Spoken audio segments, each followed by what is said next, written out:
Alhamdulillahirabbil alamin wassalatu wassalamu ala asyrofil mursalin sayyidina maulana Muhammadin wa ala alihi washabihi asma'in nama ba'du. Ingkang sangat kula hormati guru kita bersama Kiai Haji Anwar Mansur, Kiai Haji Abdullah Kafabi Mahrus, Kiai Haji Abdul Hakim, Kiai Haji Anim, Kiai Haji Zamzamis, dan ingkang kula hormati Bunyai Aina Ma'ruf ingkang kula hormati wonten Gubernur Jawa Timur Bu Khofifah, sedanten Bunyai ingkang kula hormati. Niki kula sekedar dugi niku pun dadi anak yang berakhlak karimah. Dados kula boten perlu nyampean mau idho kata-kata teko tok niku pun saleh pol mriki diutus ning Aina lewat Gus Subab. Gus Subab niku putrane Mbah Mun. Terus kalau diteror satu orang ndak mandi ya dua orang. Semua niku kabeh diteleponi dulur kula, Gus kula. Sing dereng ditelepon malaikat Jibril mawon untuk memaksa kula hadir. Wis kula wau matur Bu Khofifah, kula niku hanya mau undangan orang sepuh. Ternyata orang sepuh itu banyak. Teng Mbah Hamid Pasuruan sepupu Mbah kula, teng mriki gurune Mbah Maimun. Terus riyen Mbah Mun ngaji teng Lirboyo. Terus keluarga Lirboyo kadose memanfaatkan hak maksa. Kalau cerita sing ringan-ringan mawon bahwa benar Bu Khofifah tadi, berkah itu dimulai dari hal-hal sekeliling kita. Tapi karena saya sebagai kiai menekuni fikih perempuan. Dulu itu ada Bahsul Masail begini Bu Khofifah, agak Bahsul Masail itu agak benar, tapi ya benar. Gimana hukumnya polisi dari perempuan atau gimana hukumnya wanita jadi polisi. Nah ini Bu, Neng Aina nggak usah Bahsul Masail, langsung eksekusi, langsung meraktekkan. Itu hampir semua musyawirin bilang haram karena polisi itu wilayah lelaki. Wilayah lelaki karena nangani penjahat, nangani kriminal. Tapi ada kiai yang agak unik, mungkin termasuk kita yang unik itu Pak Yai, kalau bandar narkoba itu kadang pengedarnya perempuan dan kadang disembunyikan di tempat yang nggak boleh tersentuh lelaki. Kalau semua polisi lelaki itu gimana itu solusinya itu? Walhasil terus kiai itu bilang ya udah boleh gitu. Terus karena nggak kebayang kan, misalnya disembunyikan di tempat-tempat tertentu kemudian polisinya itu cowok. Semenjak itu terus ada maklum kalau polisi itu dari perempuan. Saya tidak tahu Arisalah ngirimkan yang diterima di Akpol itu berdasar fikih itu apa enggak, tidak tahu. Tapi yang jelas itu ada fikihnya juga. Jadi makanya mendengar itu penting, karena barokahnya mendengar itu kita menjadi tahu cara pandang orang lain. Dulu itu orang mengira kalau kiai besar diundang di musola kecil gak datang itu dulu dikira keangkuhan. Tapi semenjak ada sudut pandang, terus niki sekaligus hormat nama Ar-Risalah. Ar-Risalah itu nama kitab Imam Syafi'i paling terkenal. Jadi beliau itu diminta menulis kaidah usul fikih untuk kajian fikih. Yang meminta namanya Abdurrahman bin Mahdi. Ya ini tadi saya juga memberi hadiah sama Gus Sofa sama Gus Alawi kitab Ar-Risalah. Kemudian ditulis tebel sampai sekitar 700 halaman, namanya kitab Ar-Risalah. Di situ ada kaidah-kaidah cara menganalisis Quran dan hadis. Dan itu berkahnya Masya Allah, akhirnya fikih kita tidak fikih harfiah, tapi fikih yang benar-benar bisa menjawab tantangan zaman. Di antara yang paling terkenal misalnya ibu saya itu namanya Yohanit, persis tabarruk sama namanya ibunya Nabi Musa. Khilah ya. Di fikih itu ada kitabul khilah, bab merekayasa hukum. Jadi Nabi Musa kita tahu lahir di tahun yang ada kebijakan menyembelih anak-anak Bani Israel, sehingga sama ibunya dilarungkan ke sungai. Setelah dilarungkan, kata Allah, nanti yang ngurus saya, kata Allah, yang ngurus kami. Delalah malah ditemu Fir'aun, karena Allah ingin mempertontonkan betapa bodohnya Fir'aun, orang yang mengklaim jadi Tuhan kemudian malah ketipu ngerumat orang yang yakunu sababa halaki mulki, yang menjadi sebab kehancuran kerajaannya. Jadi betapa bodohnya Fir'aun, dia anti anak Bani Israel tapi malah ngerumat orang yang paling ditakutin, yaitu Nabi Musa. Setelah itu Nabi Musa kecil disusui siapa aja gak mau. Ini cerita kecerdasan perempuan zaman itu sudah cerdas. Jadi sebelum sekolah Ar-Risalah juga ada yang cerdas ya. Terus gini ibu Nabi sinten Musa itu cerdas sekali. Dia minta saudaranya supaya meneliti ini larungan Nabi Musa sampai mana. Singkat cerita ngerti kalau itu ditemu Fir'aun. Ketika cari perempuan yang menyusui, tidak ada yang mau Nabi Musa. Wa harramna alaihil maradi, semuanya menolak. Singkat cerita, saudaranya ini bilang, hal adulluka ala ahli baiti yakfulunahu lakum. Ini saya tunjukkan keluarga yang mungkin susuannya pas dengan Nabi Musa, dengan Musa kecil. Pengawal-pengawal Fir'aun itu curiga, loh kok tahu? Sebab itu untuk menghilangkan curiga, dia bilang, tapi mintanya bayaran itu tinggi. Jadi berkahnya minta bayaran itu malah dikira ini benar-benar orang lain, karena kalau ibunya sendiri pasti tidak minta bayaran. Jadi ini cerita, jadi mulai dulu perempuan itu pinter ngerekayasa. Ya agak ruwet nih. Jadi kita ini partai-partai yang kalah sama ibu, kalah sama apa saja lah, sama Bunyai. Kalau santri ditanya takut mana Bunyai sama Pak Yai, mesti jawabannya takut Bunyai. Itu ijma, itu sudah ijma. Karena kiai itu lebih sabar itu. Kalau kata Bunyai enggak, kiai itu lebih pelupa. Jadi kalau ada masalah gampang lupa. Akhirnya karena bayar itu terus tidak curiga. Enggak curiga kalau itu ibu aslinya Nabi Musa. Akhirnya ibunya Nabi Musa dapat dua nikmat. Dia ketemu putranya sekaligus dapat uang dari Fir'aun. Jadi Quran kalau mencontohkan perempuan itu luar biasa. Ada lagi contoh Asia. Perempuan itu memang misteri. Ada yang istrinya Fir'aun jadi wanita hebat, yaitu Asia. Ada yang harusnya solihah kelas papan atas karena istrinya Nabi Nuh, malah enggak. Sehingga pola-pola fikih perempuan, saya ulang lagi, pola-pola fikih perempuan itu Imam Syafi'i ngarang. Itu kalau sudah tentang perempuan itu ya pusing. Jadi ternyata pusing itu kalau ditarik ke atas. Itu dulu Rasulullah itu menghadapi Aisyah sama Fatimah itu ya pusing. Itu kalau Halah datang, Halah itu saudaranya Khadijah. Itu kalau datang itu betapa hormatnya Rasulullah.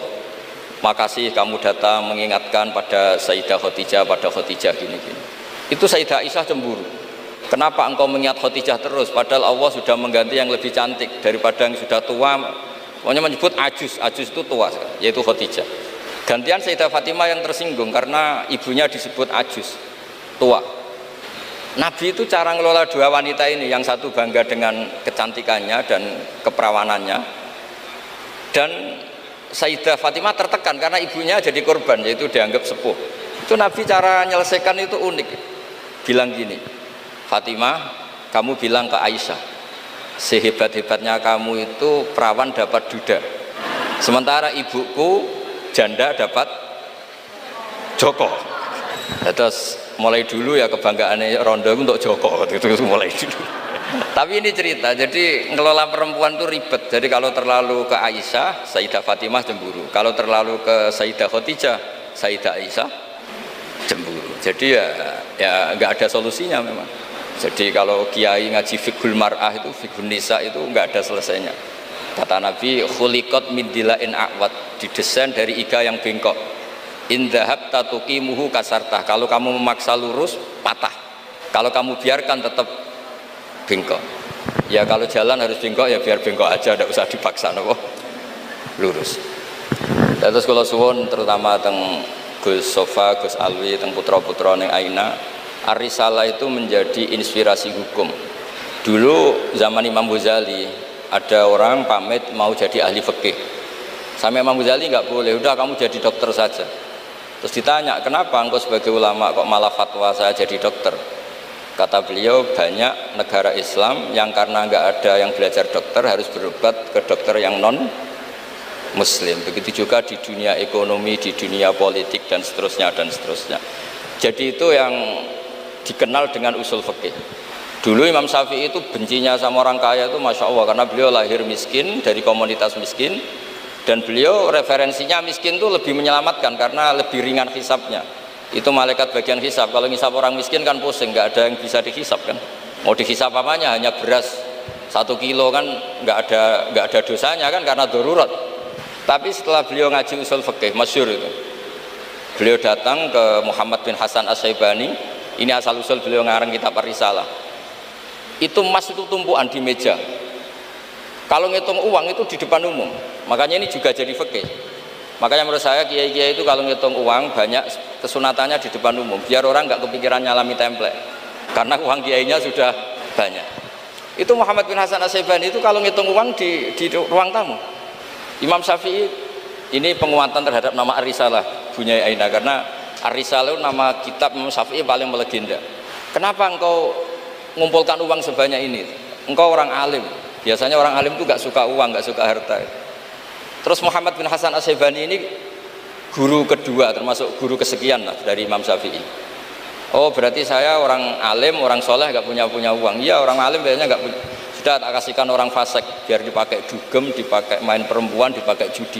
Jangan, pakai jenengan saja. Kalau orang soleh nanti manfaat. Oh berarti orang soleh oleh sugih pun angsal-angsal. Semenjak itu Imam Syafi'i berpikir rubah. Awal perubahan itu karena beliau ngaji sama Muhammad bin Hasan Asy-Syaibani, beliau menjadi al-usuli, orang yang berpikir secara usul fikih. Lama-lama terus beliau ngarang kitab yang terkenal itu namanya kitab Ar-Risalah. Terus nama Risalah itu semoga nama yang tidak main-main, benar-benar nama yang mencerminkan keilmuan yang dalam. Karena di kitab Ar-Risalah itu Imam Syafi'i benar-benar menganalisis cara al-istinbat minal kitabi was sunnah. Ya, terus beliau kalau ditanya masyhur itu ya, apa dalilnya perempuan misalnya mimpin, beliau cerita ini wajadtum ra'atan tamlikuhum wa utiyat min kulli syai'. Semuanya itu ada dalil. Meskipun nanti ada aturan-aturannya, tapi Imam Syafi'i itu begitu fasih. Dan ini bisa kita lihat kalau kita belajar kitab Ar-Risalah, karena logika yang dibangun kayak tadi. Boleh nggak perempuan jadi polisi? Pertama pilihannya pasti tidak boleh, karena ada wilayah-wilayah yang ekstrim, takut diperkosa, takut mengalami pelecehan seksual macam-macam. Tapi ketika pertanyaannya dibalik, ketika kejahatan ada yang bentuknya nyuwun sewu pemerkosaan dan harus dites, terbukti tidak diperkosa pada apa-apa, terus kalau polisinya lelaki semua itu gimana ya? Begitu juga dokter kandungan, dulu itu geger, dokter kandungan itu boleh nggak dari lelaki, geger. Tapi setelah Basul Masail didatangkan dokter kandungan, itu dari 10 yang tes itu yang lulus lelaki semua, yang perempuan nggak lulus, karena ketika melihat pendarahan si perempuan ini kaget terus pingsan. Akhirnya yang dablek-dablek ini yang lulus jadi dokter. Nah akhirnya terus mulai ahli fikih itu mikir dari penjelasan tadi, apalagi kalau menunggu lama, terus jaraknya jauh, dia harus ke tempat prakteknya malam-malam. Kan kadang bayi juga mintanya lahir setengah 2 dini hari. Nah, itu kan juga repot itu kalau singkat cerita akhirnya mau tidak mau ahli fikih ini mendengar dengan kondisi-kondisi seperti itu. Lagi-lagi jawabannya di kitab Ar-Risalah. Jadi kitab Ar-Risalah itu kitab di mana Imam Syafi'i itu berargumen. Sama seperti tadi, kiai besar diundang di musola kecil itu kalau nggak datang dulu dianggap sombong. Mentang-mentang sudah besar diundang musola kecil nggak mau. Tapi setelah ada fikih itu, pikirannya dibalik. Wong jatah kiai cilik kok dijupuk yo gitu. Nah itu kalau toko-toko besar boleh di kampung-kampung kan kasihan yang ibu-ibu pedagang. Nah sekarang kalau kiai besar, payune kiai desa pendak manakipan ae sing kiai ini teko, kiai gede. Apa dadi lakone ra sida kan begitu. Wong saya berkali-kali ngalamin tuh, kalau saya nggak datang di acara-acara gitu, mesti kiai kampungnya matur nuwun Gus jenengan gak teko, muga teko. Ya karena mereka jadi lakon tapi kalau saya datang kan mahjub. Nah itu kan terus jadi mindset fikih juga. Ternyata cara pandang, oh nak teko kiai yang sopan, kiai gede kok diundang musola cilik teko. Itu mungkin kata orang banyak seperti itu, tapi tanyakan kiai yang kiai RT itu. Sopan opo? Jupuk rezekine wong kan begitu. Nah, fikih-fikih seperti ini itu adanya di kitab Ar-Risalah itu. Jadi Ar-Risalah itu kitab yang luar biasa. Jadi berkali-kali kalau matur sudut pandang itu harus kuat. Ya, sudut pandang itu harus kuat. Ya tadi, misalnya Imam Sa'roni dulu itu ditanya, kenapa engkau sekarang suka jadi orang kaya, padahal dulu anda senang jadi orang miskin. Beliau cerita ada ulama ditanya seperti itu terus ngendikan li'afuza biladzatil khitab, supaya saya kalau ada khitabnya Allah itu tidak ngenes. Khitab apa? Wa anfiqu fisabilillah, kamu harus berderma di jalan Allah. Uang saja tidak punya kok disuruh berderma, supaya kalau baca Quran itu tidak ngenes teman-teman itu. Dan misalnya wajah itu bi amwalikum, saya tidak punya harta. Ya semuanya walhasil saya minta lah, baru karena kitab Ar-Risalah itu yang miskin dia seneng karena nanti tidak ada hisab, yang kaya juga seneng karena lebih manfaat pada orang banyak, yang nggak jabat ya seneng karena meringankan hisab, yang jabat seneng karena pahalanya banyak karena ngurus orang nopo banyak. Kalau nu aslinya terkenal ini bukan seneng, nanti saat ini kalau bukan nanti ngurus median bukan nanti, pasrah pangeran sebuah urusan. Tapi dongo menolak itu dia bukan wani kalau pangeran. Mereka engkau nak sing wong carane ngaji gratisan nggih liwat wong koyo kula-kula ngeten iki. Karena kalau yang terkenal itu semuanya matre, itu juga repot umat. Tapi nak kula terkenal kula yo repot, wis la haula wala quwata illa billah wa hasbunallahu wa ni'mal wakil. Jadi kula suwun niki memang diminta ngaji ilmiah nggih. Kula minta pondok ini harus menjadi pondok ilmiah. Yaitu misalnya ada dokter yang muslim, muslimah, soleh, solihah, anggap saja itu awal dari praktek islami di dunia apa? Kedokteran. Misalnya di kepolisian juga sama, di birokrasi juga sama, karena berkahnya hidup itu kalau dikawal orang soleh. Wa maka nawau li'adzibahum wa anta napa fihim. Komunitas yang tidak soleh, ada satu saja yang soleh. Soleh itu bisa materinya karena soleh, kayak para habaib atau Rasulillah, atau soleh karena perilakunya, atau soleh karena keinginannya. Itu semuanya berkah, menjadikan azab ini tidak turun. Wa maka Allah liyu'adzibahum wa anta napa fihim. Terus kula mboten saged matur kata-kata, kula teko tok pun sopan, pun ganjaran kula pun kathah niku pun. Kula nak ngaji di rumah pakai kitab itu bisa 2 jam, bisa 3 jam. Tapi kalau ngaji seperti ini itu kan koyok kedikte gitu. Temanya diatur, jamnya diatur. Saya itu kiai yang paling pantangan diatur, tapi karena kalah sepuh ya sudah, jadi ganjaran ngaji ini tidak ilmiahnya tapi tawaduk saya gitu. Dimugi barokah tawaduk niki kula nggih untuk barokah Pondok Lirboyo ngoten mawon. Assalamualaikum warahmatullahi wabarakatuh.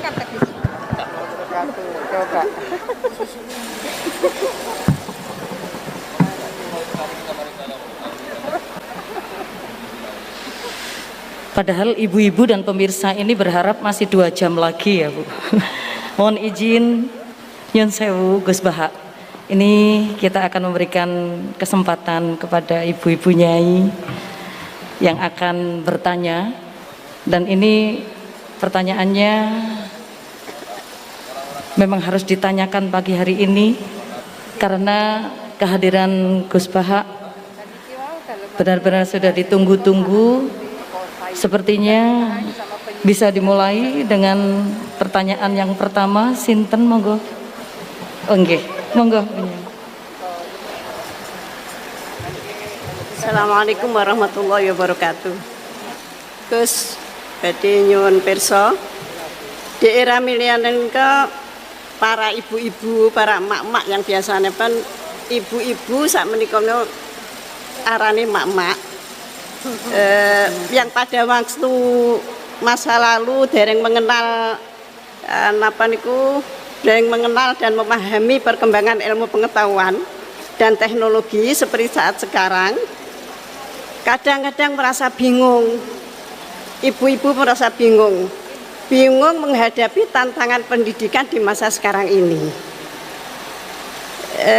Peserta didik sekarang dituntut paham dan bisa mengoperasikan perangkat multimedia sosial supaya tidak tertinggal oleh perkembangan pendidikan yang sekarang ini perkembangannya sangat pesat. Sementara di sisi lain banyak informasi kurang mendidik yang bersumber dari perangkat multimedia tersebut. Ngeten Gus, ibu-ibu menika kadang-kadang bingung. Santri mereka kan boten pareng beto HP. Tapi sekarang niku pendidikan memerlukan kita harus pakai HP. Nah, yang ibu-ibu itu mau mengikuti itu sudah kadang-kadang sininya sudah tidak nyambung. Diwarai WA mawon kadang-kadang mboten saged. Nah mungkin kalau santri itu sudah mengunci HP-nya kita tidak ngerti ini bagaimana caranya kalau dikunci, jadi tidak bisa. Terus bagaimana Gus caranya kita itu bisa mengarahkan anak-anak sehingga anak-anak itu walaupun pakai HP bisa bisa mempergunakan dengan sebaik-baiknya. Kadang-kadang di pondok itu sudah diberi jam, nanti jam segini ditumpuk, tapi wong ya anak ya tetap anak, kadang-kadang ya diselipkan. Kemudian pertanyaan kita sebagai orang tua dari anak-anak kami, baik para santri atau anak kami sendiri, apa yang harus kita lakukan? Repot, HP saja tidak bisa, apalagi laptop. Padahal anak-anak itu kalau mencet itu sudah tahu apa-apa. Sedangkan kita yang tua tidak ngerti caranya mencet kadang-kadang. Kemudian bagaimana gini Gus, supaya anak-anak itu juga anak-anak itu bisa mengikuti zaman tapi selamat sehingga mereka bisa pinter dalam ilmu pengetahuan tapi juga hatinya selamat, bisa selamat di dunia dan selamat di akhirat. Matur suwun. Monggo Gus Bahak.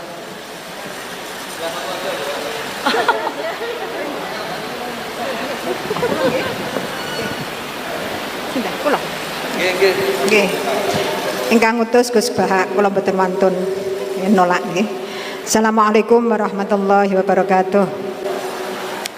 Gus, sekarang di pesantren-pesantren itu banyak para ibu nyai yang memiliki peran lebih besar dalam mengasuh para santrinya dibandingkan peran Pak Yai.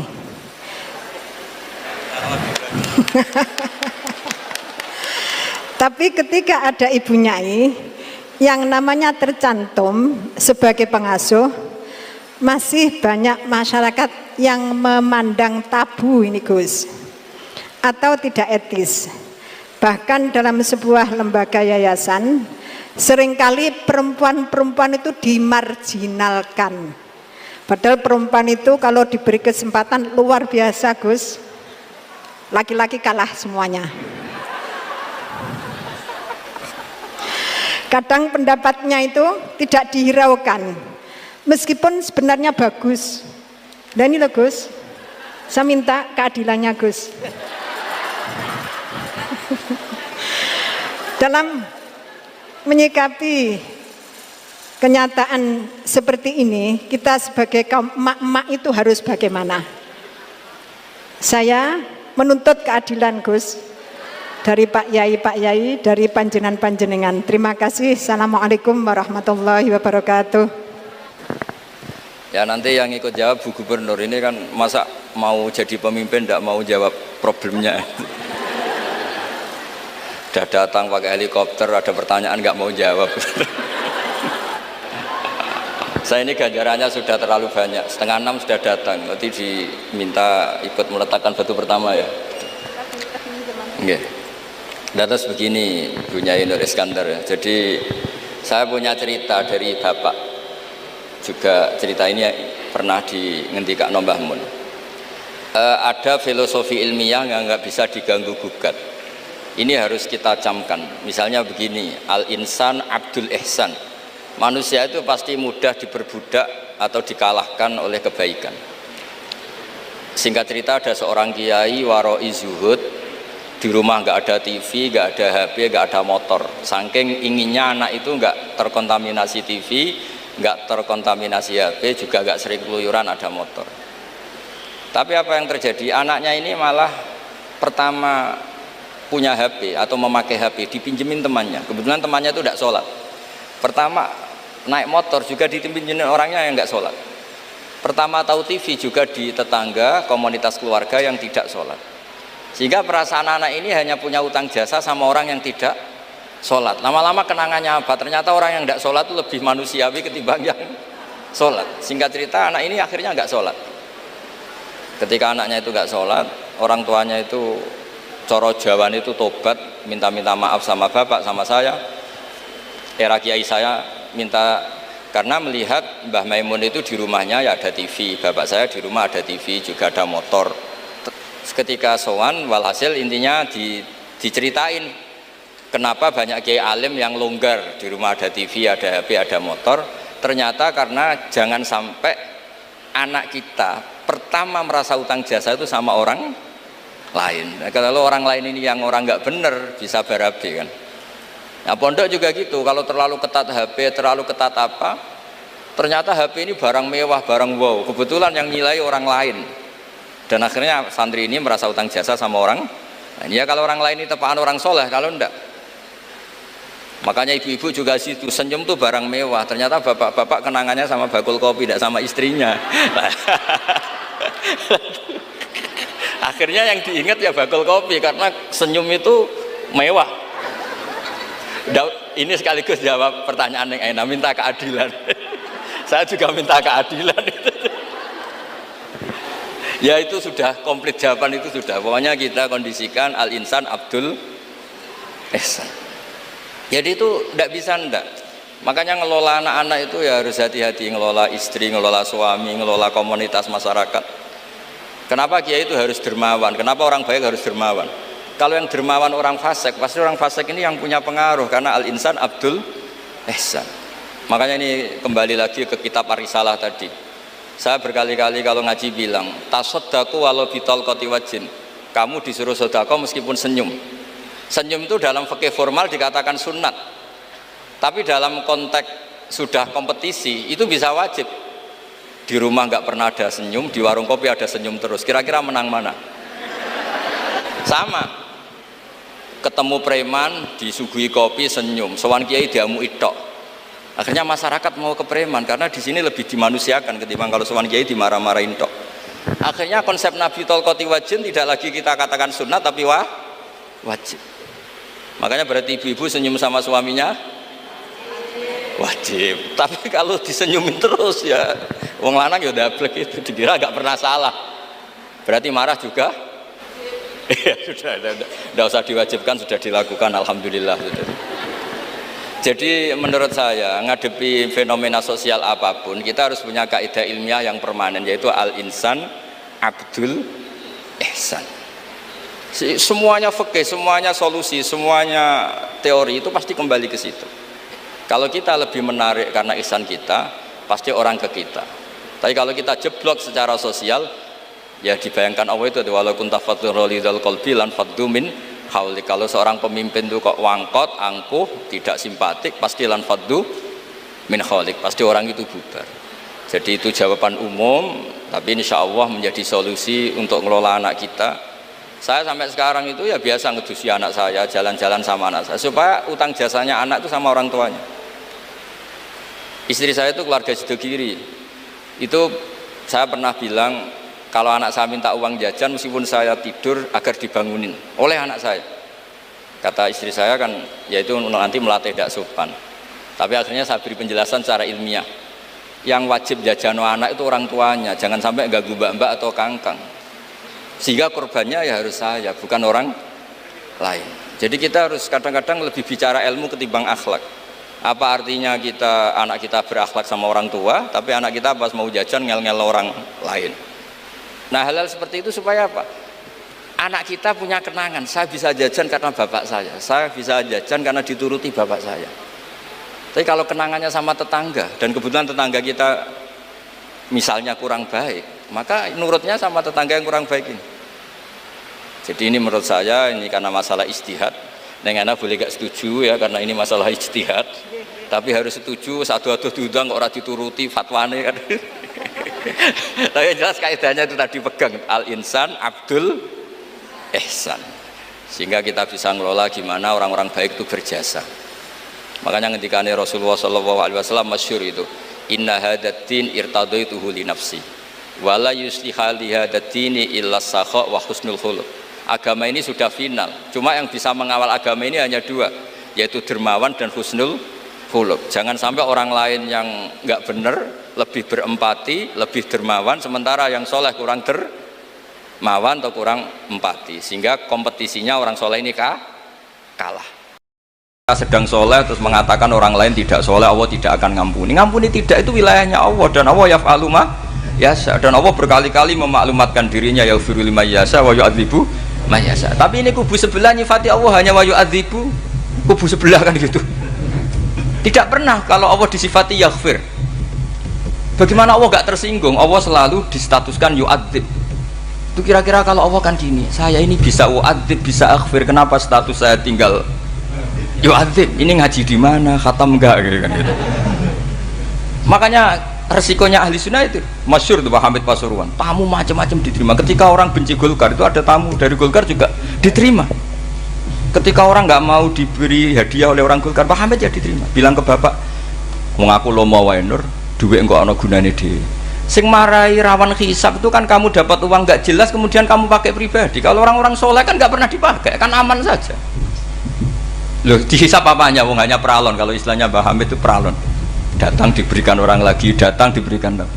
Kalau kena kamu kan hisab.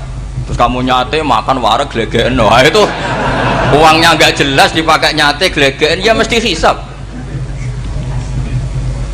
Kalau nggak jelas ya disedekahkan. Kalau ingin bebas apa? Hisab. Tapi kalau sering sedekah biasanya nggak bebas dari miskin. Tapi kalau kamu wali kan tetap ya Pak Hamid itu masyhur bisa kok. Tapi kan nggak jadi miskin. Kamu nggak terkenal sakok tapi miskin. Ini nggak wali. Ini penting. Jadi kebanyakan orang ekstrim karena mensifati Allah Ta'ala itu hanya dengan status yu'adzib, tidak dengan status yaghfir. Dan itu mereka harus ngaji lagi. Kurang apanya Rasulullah SAW? Nabi sebagai manusia benci sekali sama pembunuh Hamzah karena qatilu ahabbin nasi ila Rasulillah, yaitu sama Wahsy. Siapa yang nggak tahu Wahsy? Qatala ahabban nasi ila Rasulillah, itu qatala Hamzah. Dan ketika Nabi nyuwun sewu maksud no Wahsy, Allah malah menurunkan ayat laisa laka minal amri syai'un aw yatuba alaihim. Ada pilihannya aw yatuba alaihim. Apa yang terjadi? Justru Allah mentobati Wahsy, memaafkan Wahsy, mentobati Wahsy. Ada sahabat yang dipuji Nabi Hamamatul Masjid, akhirnya su'ul khotimah. Kita tahu ceritanya siapa? Sa'labah. Makanya kata Mbah Mun sering cerita ke saya, banyak orang darani saya itu tidak jelas, kata Mbah Mun, karena saya sama siapa saja baik, sehingga banyak yang nuduh saya itu tidak jelas. Kata beliau, ulama paling jelas ya saya ini kan, karena masih orisinil, kata beliau. Tapi pakai bahasa Jawa, karena tadi Mbak Idris bilang ada yang MA ya Mbak, Madura asli tadi, makanya saya terpaksa bahasa Indonesia tadi. Kata Mbah Mun, ulama paling jelas ya saya, karena saya menyikapi siapa saja baik, karena di hati saya hanya membaca laisa laka minal amri syai'un aw yatuba alaihim aw yu'adziba. Kenapa kamu vonis si buruk? Bisa saja nanti baik. Yang sedang baik bisa saja nanti Kalau nasib seseorang nggak jelas, kenapa kamu sikapnya jelas? Nah, ini orang-orang nggak ngaji itu memaksa orang lain jelas. Ini kubu sebelah pasti salah, ini pasti benar. Wong manusia kok dipasti-pastikan gimana? Kita ini tidak nabi. Kalau nabi maksum pasti benar. Kalau sampean apa? Maksum bisa. Jadi ketidakjelasan para ulama ini berdasar konstitusi tadi, bahwa itu wilayahnya Allah Subhanahu wa Ta'ala. Ini penting saya utarakan. Jadi penting sekali. Jadi orang yang sedang fasik sekarang bisa saja nanti tobat, yang sedang sekarang soleh bisa saja nanti masalah. Sehingga Rasulullah tetap mengajarkan ya muqallibal qulub tsabbit qalbi ala dinik. Jadi kalau ngaji itu khatam itu begini misalnya ya, saya pernah ngaji Ihya, belajar Ihya khatam, bahkan saya punya takrirannya berdasar kitab Ithaf, sarahnya Ihya. Kalau ingin tahu sanadnya sarah Ihya ya misalnya Gus Idris ini, Idris ngaji Mbah Hamid Pasuruan, ngaji Mbah Dimyati. Mbah Dimyati ini ngaji sama kakaknya Kiai Mahfud Termas, Kiai Mahfud ngaji sama abahnya Kiai Abdullah, Kiai Abdullah ngaji sama abahnya Kiai Abdul Manan. Kiai Abdul Manan ini mulazim terhadap Sayyid Murtado Az-Zabidi. Jadi kalau santri Salafiyah ini ya kira-kira tokoh Sabiah, karena Mbak Idris Sadisa ya kira-kira sampean itu dari pengarang Ithaf itu baru tokoh berapa? Sabiah, masih keren, turun pitu, masih kaya lah. Lah kamu kok miskin? Turun ke wolu katanya kan. Jadi nanti kalau masih keren. Itu sampean ngaji kitab kalau khatam, saya ulang lagi, kalau khatam itu memang ada bab-bab di mana ulama itu harus tegas, harus tafriq bainal haqqi wa bainal batil. Oke, itu bagus. mana yang hak, mana yang batil kita bedakan. Di bab itu bagus. Tapi kalau nanti kamu ngaji bab tawadhu, lihat di Bidayatul Hidayah atau di semua kitab tasawuf, bab tawadhu itu, kalau melihat kamu orang kafir, kamu melihat orang apa? Kafir. Ini aso ma'akufri, ini maksiat wajar dia kafir. Saya ini muslim kok maksiat. Fadzambi akbah, maka dosa saya lebih buruk. Melihat orang tua, mesti hada aksaru ibadatan, ini lebih tua, mesti ibadahnya lebih banyak. Nanti kalau melihat anak kecil, hada asgharu minni sinnan, pasti maksiatnya banyak saya. Jika terus evaluasi gitu, sehingga nggak pernah takabur. Misalnya di sini, saya ini kan gayanya keren, duduk di atas sampean di bawah. Gayanya tok, hakikatnya sampean lebih sombong karena memerintahkan saya. Jadi panitianya itu, makanya saya merasa tawadhu saja meskipun berdiri, karena hakikat saya ini makmur, diperintah. Panitia ini, penyelenggara ini amir, pemerintah. Kira-kira sombong mana? Itu sekali saya tidak memaafkan, finnar itu.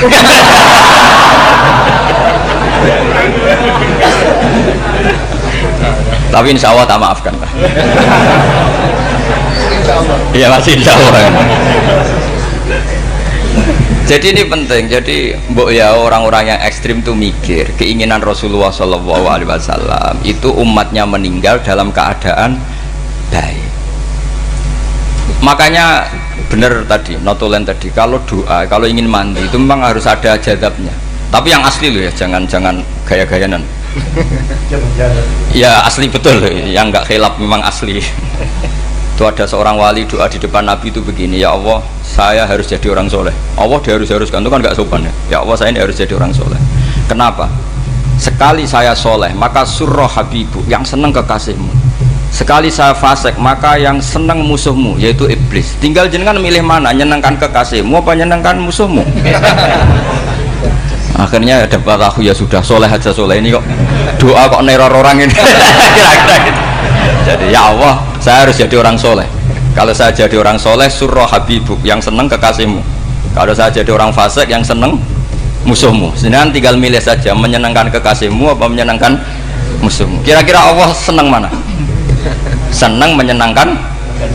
Wah itu doa paling mustajab. Tapi syaratnya harus anti bikolbin dan dari ijazah nggak mandi, itu ijazah nggak mandi. Maka ini tidak saya ijazahkan.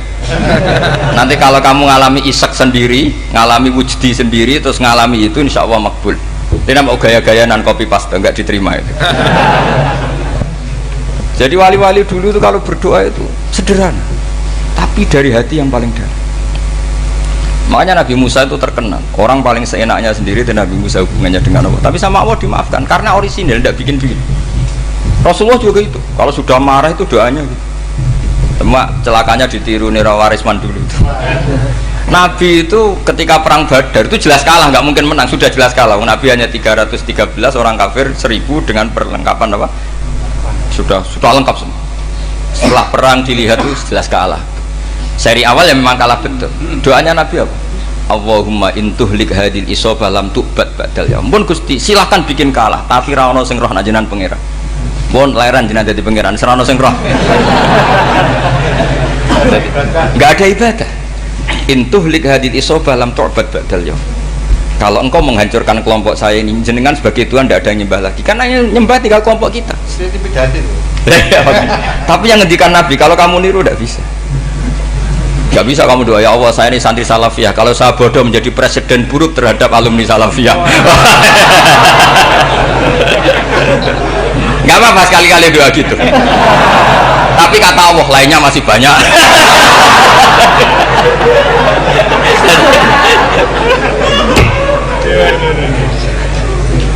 Tapi itu syaratnya tadi harus ada al-wujdi wasima. Jadi makanya Imam Ghazali punya kitab al-wujdi wasima. Karena ada masrob, ada syarab. Jadi wali ngikuti para nabi itu ada masrob, ada syarab. Sehingga perasaannya itu beda. Saya punya sekian contoh. Makanya tadi saya bilang di sini yang cerita nanti tak baca Arabnya ya, tabarruk dengan jamil apa? Salim. Jadi Nabi menyontohkan gini ya. Hubungannya Nabi dengan umatnya itu kata Rasulullah ibarat orang punya unta atau sapi yang susah, yang sarodat itu berat. Kalau bahasa sini apa beda? Yang larat ya Pak? Melayu. Terus orang-orang lain ingin membantu, kubu sebelah ingin bantu, tapi ketika mereka ingin bantu malah unta ini tambah lari karena asing.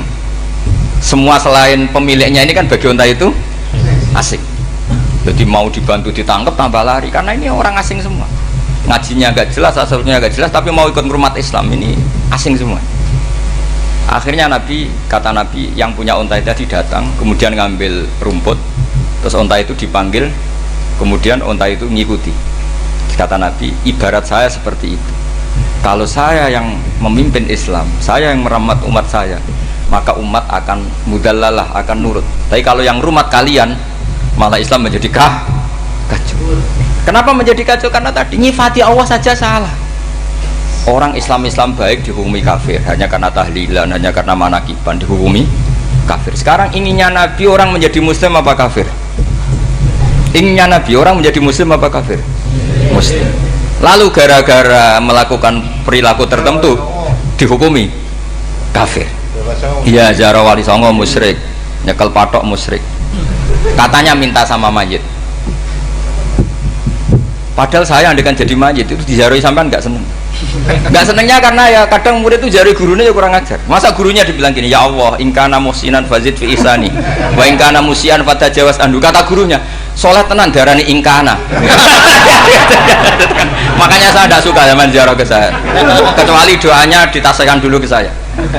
Makanya nggak boleh ziarah itu pada Nabi, bisa murtad kan? Coba itu baca di depan Nabi, murtad gak? Ya Allah, kali ini baik maka gini, kalau buruk. Masa Nabi baiknya ingkana? Lah orang-orang yang menyerang kita kan, itu gak ada zaman sahabat doa seperti itu. Ya mesti gak ada, mana mungkin sahabat baca itu di depan Nabi. Masa Nabi didoain, ya Allah kalau dia baik maka fazid, maka kalau dia buruk, ya gak mungkin. Lah mereka nyerang kita itu gak ada dalam sejarah sahabat. Ya sahabat kok nahlili Nabi itu gak nabi, mau didoain maghfir lahu. Kan ngenyek kanjeng Nabi jadi ngono maghfir lahu. Ya mesti saja sahabat gak akan tahlilan ya. Yang kabudut itu Rasulullah, bahkan diistilahkan kabudut saja salah, intaqala ila rafiqil ala. Nah kalau sampai harus ditahlili, kalau enggak yang rokok betul. Amalnya pas-pasan, dosanya berkelanjutan. Kondak gimana? Punya tanah warisan yang hasil ngerebut milik orang lain, kamu sudah mati, dipakai anak cucumu, ini berkelanjutan enggak dosanya? Berkelanjutan, berseri-seri. Mereka kalau nyerang kita kan sahabat tidak melakukan itu untuk Nabi, ya nggak mungkin lah sahabat mendoakan itu pada Nabi, kan nggak mungkin. Coba kalau kamu jadi mayit, terus kamu gurunya, terus ada murid kamu bilang Allahumma ingkana musinat fazid fi isani wa ingkana musian fatajawaz anhu, mesti kalau kamu bisa bangun. Ya Allah cong meyakini saya soleh itu masih ingkana. Kalau guru saya soleh maka, kalau guru saya buruk maka, itu kan taklek namanya apa? Itu kan kurang ajar. Loh, saya tidak pernah doa gitu di depan Muhammad Pasuran, tidak pernah. Saya kalau doakan bangun ya tidak pernah gitu. Allahumma ali darajati fil jannah gitu. Saya nggak pernah, ingkana nggak pernah.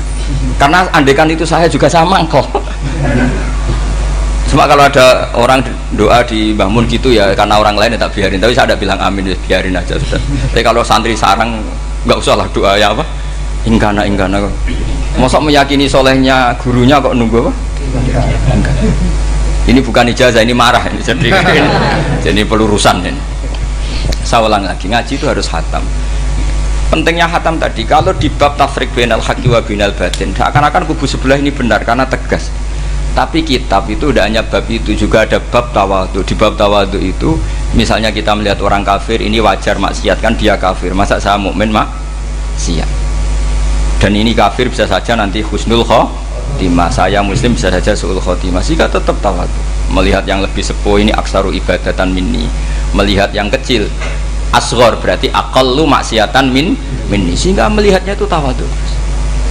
Jadi kalau di bab tawadhu semuanya orang itu mungkin.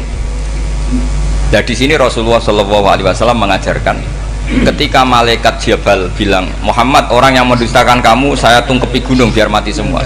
Kata Rasulullah, saya berharap keluar dari tubuh mereka min aslabihim, dari keturunan mereka orang-orang sing mukmin. Sudah karuan kafir saja Nabi tidak berhenti berharap, jangan-jangan nanti keturunannya mukmin. Dan itu betul. Kita tahu Abu Lahab punya anak Darroh itu mukminah, Abu Jahal punya anak Ikrimah juga mukmin. Dulu Walid bin Mughirah musuh besarnya Rasulullah punya anak Khalid bin Walid. Sekarang orang-orang yang abangan nggak hafal Quran, kadang anaknya hafal Quran lewat program PTPG, kadang yang hafal Quran malah anaknya nggak hafal. Makanya kalau pas wisuda sampai bingung, gurunya itu sampai nangis. Kenapa nangis? Ini anaknya orang nggak hafal Quran tapi sudah hafal, saya gurunya nggak hafal kata. Lah kenapa bisa jadi hafid? Karena guru sewaan kata. Itu banyak sekali. Ini penting saya utarakan supaya ekstremitas itu berkurang. Logika-logika yang dibangun ulama itu ngikuti riwayat. Agama itu ngikuti riwayat, bukan sekedar akal. Saya punya contoh ketika kitab Ihya menutup kitabnya, yaitu Imam Ghazali. Itu ada 2 orang. Ini di akhir kitab Rojak dan dipakai menutup kitab Ihya sebagai rojaknya Imam Ghazali. Ada 2 orang min ahli nar dipanggil sama Allah. Ini sekaligus ijazah. Kali ini ijazah betul. Yang dipanggil ke surga itu masih muqayyad dan biangkalil jahim, masih muqayyad, masih dibelenggu sama atribut neraka. Terus sama Allah ditanya, piye jong kabarin rokok? Wah syarra makanan Gusti mun rokok jenengan takokno sekarang ra enak jen. Terus kata Allah, ya sudah kamu kembali ke sana karena kamu memang orang fasik. Itu lari, semangat mau ke neraka. Ini ijazah. Semangat disuruh kembali ke neraka itu semangat lari. Allah tanya, "Loh, Jong, kenapa kamu semangat?" Ya Allah, saya ini sudah kapok. Dulu ketika di dunia kamu perintah, engkau perintah, saya tidak semangat. Maka kali ini jenengan perintah, saya semangat. Karena saya sudah kapok. Setiap engkau perintah, saya ada lari semangat ke neraka. Nah, barokahnya semangat masuk neraka ini, kata Allah, ya sudah, kamu di surga saja. Maka ijazah, nanti kalau ada pengumuman, silahkan masuk neraka. Kamu harus lari sekencang-kencangnya. Karena itu perintah Allah, apa? Yang ketika kita di dunia kalau diperintah males-malesan. Kalau kamu diperintah sholat subuh jamaah kan males-malesan. Dan itu menjadi kita masuk neraka. Sebagai kafarah itu ya Allah, karena ini perintah engkau, saya tidak males-malesan lagi. Wis ngebalikin rokok, lari semangat. Allah akhirnya haru, dimaafkan. Panggil lagi, sudah di surga saja. Barokahnya semangat masuk neraka. Nah, ini ijazah ini. Ya diterima ya. Kok enggak semangat terima ya. Yang kedua enggak. Sudah kamu kembali ke neraka, pelengahan gitu. Enggak semangat. Allah dilihat terus enggak semangat. Kenapa kamu tolah-toleh? Ya Allah, saya tidak pernah ngira ketika engkau manggil saya ke surga, kemudian engkau kembalikan lagi ke neraka. Ya sudah di surga saja, barokahnya husnudzon. Jadi ini ijazah, kamu milih 2 itu, milih yang mana terserah. Artinya apa? Logika kamu itu tidak mesti masuk apa yang dilakukan oleh Allah Subhanahu wa Ta'ala. Itu logika kamu kan tidak masuk, tapi Allah yaf'alu ma yasha. Ini penting saya utarakan. Nah, tapi orang-orang ekstrim itu maunya nyifati Allah dengan status yu'adzib, yantakim, Jabbar, Qahar. Sifatnya Allah Ta'ala itu 99. Kenapa apa kamu hanya 1? Jadi tetap saja menghadapi fenomena seperti ini tetap laisa laka minal amri syai'un aw yatuba alaihim aw yu'adzib. Sehingga setahu saya Mbah Mun, Mbah Hamid Pasuruan, guru-guru kita, habaib yang alim-alim itu melihat tamu macam-macam ya dilayani semua. Karena ini ngadepi fenomena sosial yang semuanya tidak jelas. Kalau nggak jelas apa? Ya kita bisanya berharap karena afdolul ibadah itu intidharul farad. Kalau belum Islam sekarang kita harapkan nanti. Kalau bapaknya enggak kita harapkan anaknya. Kalau anaknya belum kita harapkan cucunya. Karena agama ini limangka nayarjuwo hawal yaumal akhir. Agama ini bagi yang terus berpengharapan, bukan bagi yang putus asa. Ini yang penting saya utarakan. Jadi apalagi Allah sudah punya rencana tadi, yang goblok-goblok di pedalaman Dayak bikin masjid, yang pinter-pinter ramen lomba untuk sangu, untuk umroh. Kira-kira memberi sama mendapat pahalanya keren mana? Memberi. Tapi tidak usah jadi goblok. Goblok tidak usah direncanakan, sudah terjadi. Jadi makanya saya bela karena sudah terjadi gitu. Tapi tidak usah direncanakan.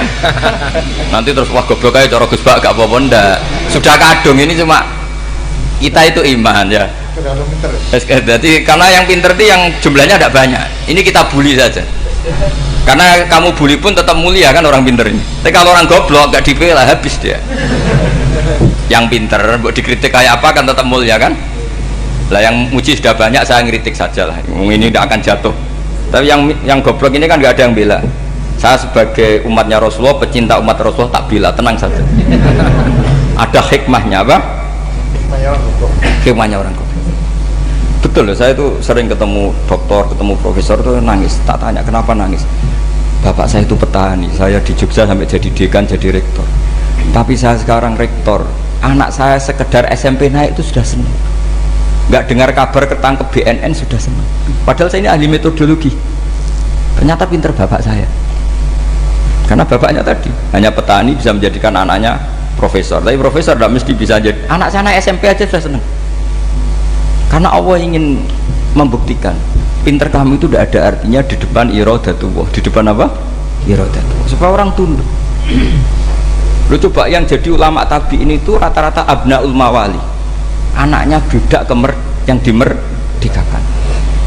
Karena Allah seperti itu. Ada yang tokoh yang tadi dzurriyatam ba'duha min ba'd, itu harus kita jaga. Saya termasuk orang yang ditakdir punya mbah-mbah alim, itu juga harus dijaga. Yang enggak alim peluangnya masih banyak, banyak sebanyak-banyaknya. Asal tadi lewat jalur sregep, dan kalau bodoh ngaji saya nanti tak ajari robbana ma khalaqta hadza napa bati. Karena ayatnya gitu, min dzurriyyati Adam wa mimman hamalna ma'anu wa min dzurriyyati Ibrahim wa Israil. Terus terakhir ditutup wa mimman hadaina wajtabaina. Itu umum, tidak jalur nasab, siapa saja yang hadaina wajtabaina. Ini penting saya utarakan. Jadi ini sebagai penutup tak baca teks Arabnya supaya kita dapat barokah jami'ul kalim. Karena sebarokah-barokahnya bahasa Jawa atau bahasa Indonesia masih barokah bahasa Arab. Cuma kalau tidak saya terjemah dulu, nanti saya baca ini kamu amin amin dikira doa aja sih. Makanya ini diterangkan dulu biar gak korban apa diamini. Karena saya ini pernah Jumatan di satu kampung, imamnya itu sepuh. Imamnya sepuh, khutbah itu gak selesai karena dia gak bisa menyelesaikan sesuai teks di bukunya itu. Yang belakang mantul terus amin amin. Akhirnya Pak Khotib ngadeg lagi, cungkurung doa cungkurung.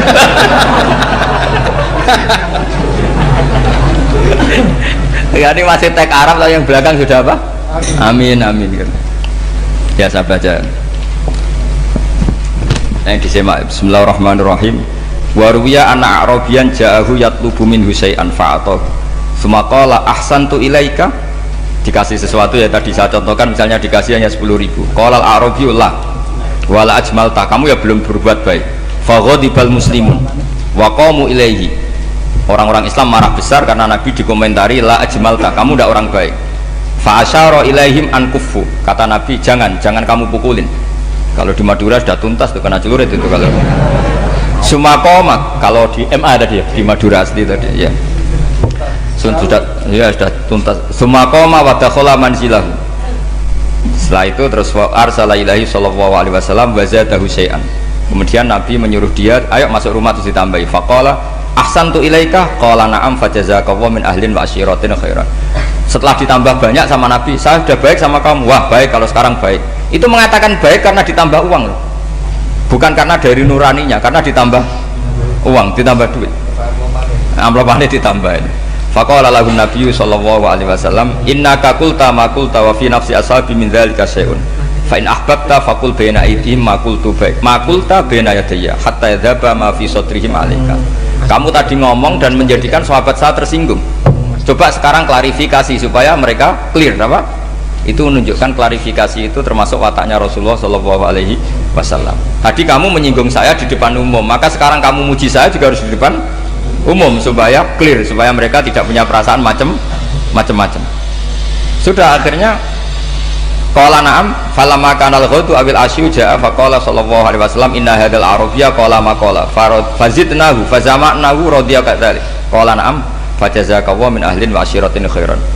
Terus faqala Nabi sallallahu alaihi wasallam, ini penting ya bagi semua dai, bagi semua ustaz. Masali wa masalu hada masalu rajulin lahu naqatun syaradat alaihi fattaba'an nasu atau fa'atba'ahan nasu falam yaziduha illa nufuran fanadahum sahibuha khallu baini wa baina naqati fa inni arfaku biha minkum. Jadi namanya unta, sapi atau kuda itu lebih terbiasa sama pemiliknya sama orang lain, sama pemiliknya. Kalau orang lain ikut mantu ketika berat malah tambahlah lari. Sama kiai sama umat itu, kalau kiai kan punya syafaqah sama umat, maka inginnya umatnya dimaafkan. Tapi kalau kubu sebelah inginnya mengkafirkan, mendosakan, membid'ahkan, itu bisa diharap nggak umat mau kembali, malah lari. Makanya saya pernah ngalami ini serius. Ada orang tukang ngafir-ngafir wong NU gitu. Di majelis, satu majelis dengan saya. Singkat cerita semua NU pinter. Waya jamaah duhur itu waya sholat. Ayo jamaah, aku gak sholat. Kenapa? Kafir sholat bareng. Gak wajib wong kafir sholat. Tidak usah kafir, sholat saja. Mereka itu kan omongannya ta'arud, mengkafirkan kita tapi mewajibkan kita sholat. Sholat wajib gak bagi orang kafir? Gak wajib. Berani gak mereka mengatakan yang dikafirkan gak perlu sholat karena sudah kafir? Berani gak kira-kira? Gak berani. Jadi omongan mereka itu paradoks semua karena memang gak pernah ngaji. Gak pernah apa? Gak pernah ngaji. Ngajinya betul-betul gak pernah khatam tadi. Ya, jadi kata Rasulullah, fa inni arfaqu biha minkum wa a'lamu fatawajjahala baina yadayha fa akhudhala minkum mil ardi faradda hatta ja'at wastanakhat wa shadda 'alaiha rahlaha wastawa 'alaiha wa inni law taraktukum kaqaulihi. Terus ya sudah seperti itu. Faradda hatta ja'at wa shadda 'alaiha rahlaha wastawa 'alaiha wa inni law taraktukum terus itu walhasil itu terusannya hadis itu, kalau saya membiarkan dia dengan keyakinannya tadi mengkritik saya dan dia mati maka dakholan. Jadi intinya gini, seneng Nabi dibayar itu sah. Seneng Nabi dibayar itu sah. Seneng Nabi dibayar itu sah. Jadi ya kalau ada maulid terus kiainya ngasih makan-makan terus menjadi seneng Nabi karena ada Bukharinya, itu juga sah. Ono zaitune sah. Terus kiainya seneng karena untuk amplop juga sah. Jadi ini sudah ini sama-sama sah. Karena untuk kebaikan selalu sah. Di riwayat ini jelas. Kemudian riwayat yang ada di kitab Bukhari, ketika Rasulullah didustakan, dibuli, ini wa ana mahmum ala wajhi falam astafiq illa wa ana biqarni sa'alib, yang di bawah garis itu ada yang di Bukhari. Farafatu rasi fa idzan ana bi sahabatin qad adallatni fa nadartu fa idzan fiha jibril fa nadani faqal inna wa qad sami'a qala qaumika laka wa maraddu 'alaika wa qad basa ilaika malakal jibal litamurahu bima syi'ta fihim fa nadani malakul jibal fa sallama alayhi thumma qala ya Muhammad faqala dzalik bima syi'ta in syi'ta an utbiqa alim al-akhsaban faqala Nabi sallallahu alaihi wasallam bal arju ayyukhrijawahu min aslabihim ma ya'budu wa wahdah la yusyriku bihi syai'an. Jadi Nabi menghadapi yang sedang kafir saja nggak putus asa, bisa saja mereka nanti melahirkan anak-anak yang Islam. Jadi kalau ada kiai menghina orang kafir itu jangan melihat kiai kok kancanan wong kafir, yang benar itu kiai yang penuh harapan sehingga sama orang kafir saja berharap. Tapi sekarang enggak, kiai kancanan wong kafir, kiai kok kancanan wong fasik. Logikanya dibalik, kiai nelateni wong kafir nak menawa anak turune masuk Islam, kiai nelateni wong fasik anak menawa dadi soleh. Logikanya harus seperti itu. Nah soal perang itu beda. Perang kan mereka sudah menstatuskan diri ingin bunuh kita, tentu kita harus berani untuk mempertahankan diri. Tapi kalau kondisi normal tidak bisa seperti itu. Ini kan kondisi normal. Itu Rasulullah ya nggak boleh, karena tadi bahkan kalau saya pernah ngaji ini di Sidogiri, pernah cerita Rasulullah jejer Nabi Nuh. Ada seorang wali, pasnya Abu Hasan Asyadili. Siapa Abu Hasan apa? Asyadili. Mimpi ketemu Rasulullah jejer Nabi Nuh. Kemudian Nabi Nuh itu digojlok sama Rasulullah. Kamu pernah maksudkan kaum kamu, bisa saja fi aslabihim atau fi zuhurihim ada nasamatan sing tu'minu billah. Sekarang misalnya begini ya, ini orang kafir. Di sini itu ada gen yang ribuan ila yaumil qiyamah. Terus bisa saja gen-gen yang sekarang masih di zuhurihim, karena kalau apa gen di lelaki diistilahkan fi zuhurihim, ini saja nasamatan tu'min. Nasama yang nanti mukmin. Kalau dia mati kan berarti kamu membunuh calon orang mukmin berikut. Jadi, tapi ya sama. Tapi kalau kamu bilang dibiarkan, bisa saja ini ada nasama sing calon kafir. Berarti kamu membiarkan kekafiran. Nah di sini hebatnya Allah. Allah bikin Nabi Nuh mewakili istihad potensi kekafiran berlanjut, sehingga beliau bilang wala yalidu illa fajiran kafaro. Paham ya kan? Rabbila tadzar alal ardi minal kafirina dayara innaka intadzarhum yudillu ibadaka wala yalidu illa fajiran kafaro. Logika itu terwakili oleh Nabi Nuh. Logika bisa saja ini ada nasamatan untuk minubillah, itu terwakili oleh Rasulullah bal arju ayyukhrijawahu min aslabihim may ya'budu waha wa la yusyriku bihi syai'an. Kayak apa untungnya kita jadi umat Rasulullah sallallahu alaihi wasallam? Masalahnya nabimu gak Nabi Nuh, Nabi Muhammad. Jadi kira-kira istiadat kamu ikut Nabi siapa? Kalau main hantam ya ikut Nabi Nuh. Kalau main rojak berharap Nabi Muhammad. Ya sudah, sampean ikut mana tuh? Nabi Muhammad. Ini penting saya utarakan supaya apa-apa itu terukur lewat ilmu. Ya pokoknya istilah kayak Wali Songo yang tercerminkan sampai ke kita kayak Pak Hamid, karena Pak Hamid ini sanadnya secara gen itu sampai Sunan Bonang, di silsilah itu sampai Sunan Bonang. Saya punya catatan nasabnya Mbah Hamid Pasuruan sampai Sunan Bonang, ditulis Mbah Khim itu ya, pas 40 harinya Mbah Hamid itu silsilah itu. Saya kira demikian, saya mohon maaf atas semua kesalahan. Wah, baru mulai. Ya Santi Putri itu gak usah mikir besar berat-berat, yang penting nurut suami, itu kata para suami. Tapi kalau suaminya gak layak diikuti ya diberontak saja gitu. Karena gak ada sesuatu yang luar biasa kayak perempuan. Itu kata Sayyidina Umar, pernah dia mau jalan ya, dicegat sama Khawlah itu bintu Salaf. Itu sampai 3 jam. Padahal Umar sudah Amirul Mukminin. Sudah siapa? Amirul Mukminin. Tapi ketika ditanya, kenapa engkau berhenti karena orang tua ini? Kamu tahu orang tua ini siapa? Ini ketika protes itu didengar langit sabhuju. Yaitu yang di ayat qad sami Allahu qala allati tujadiluka fi zawjiha wa tashtaki ila Allah. Jadi sing protes wong wedok ora trimo bojone, Kanjeng Nabi diprotes. Ya singkat cerita, Khawlah itu cantik. Memang contohnya harus cantik. Kalau jelek nggak bisa. Khawlah itu cantik sekali. Walhasil dia mungkin khed atau apa, lama mungkin khed. Terus suaminya datang, Aus bin Somit ini datang, melihat istrinya pas sujud. Di semua teks riwayat fa'ajabatu ajizatuha. Makanya gambarannya harus cantik. Enggak usah diterjemah ya, fa'ajabatu ajizatuha. Singkat cerita, Aus itu minta dilayani saat itu juga. Si Khawlah nggak mau karena sedang ibadah. Bongkok sih mas kok dalu. Enggak, kok sekarang. Saking mangkelnya karena agak kesampaian. Ya orang lanang kan gitu, mesti kotor kalau nggak kesampaian. Terus Zuhara min dia melakukan dihar. Anti aliyah kadhri ummi. Dulu dihar dalam hukum jahiliyah adalah tolak. Setelah ditihar, Aus getulnya bukan main karena Khawlah ini cantik. Makanya contohnya cantik, karena kalau nggak cantik nggak getun gitu. Terus kalau nggak cantik juga suaminya ada kesusu gitu. Sudah tahu semua pokoknya gitu punya nardan. Singkat cerita akhirnya suaminya datang ke Rasulullah. Ya Rasulullah, saya ini sangat mencintai istri saya, tapi tadi saya keterucut dihar dia. Lalu solusinya gimana? Ini karena tambahnya khas perempuan, kata Mbak Idris, ya sudah tak turut, ini khas perempuan. Kemenangan partai apa? Perempuan. Tapi tidak PSI, ini kemenangan partai perempuan.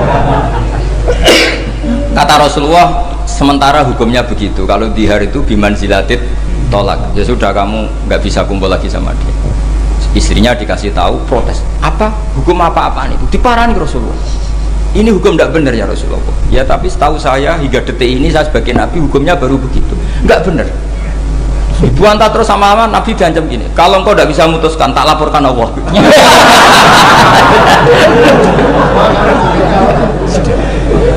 Akhirnya ini pulang pulang sujud, sholat, lapor sama Allah.